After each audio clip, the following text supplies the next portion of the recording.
In this question of center of mass, if the system is released, then the acceleration of center of mass of the system.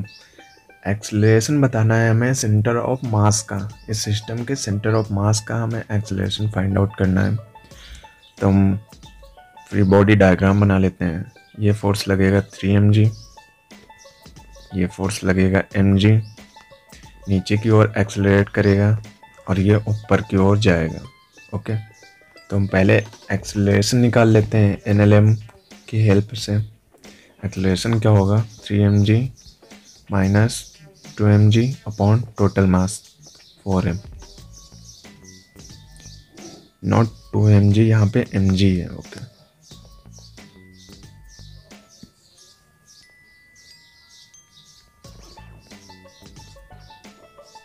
Is equal to 2 mg upon 4 m, solve करके आया g/2।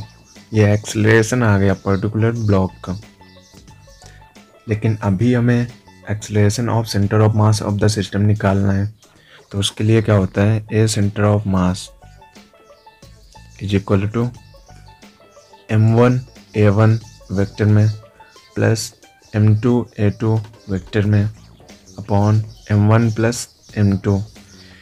अब यहाँ पे देखेंगे just opposite direction में है। अगर जो मैं a1 a2 की बात करूँ तो जस्ट अपोजिट डायरेक्शन में है।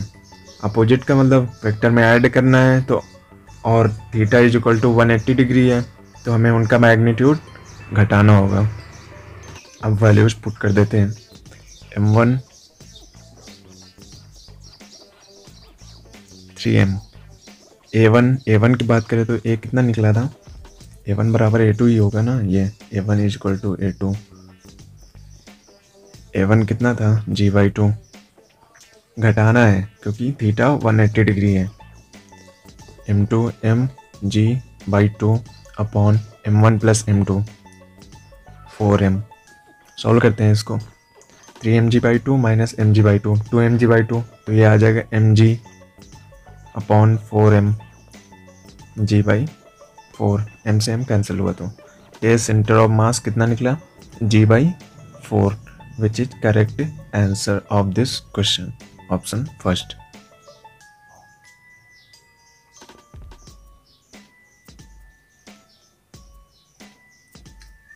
नेक्स्ट क्वेश्चन पे आ जाते हैं। इस क्वेश्चन में कहा गया two particle having mass m and 2m are traveling along x-axis on a smooth surface with velocities u1 and u2 collide.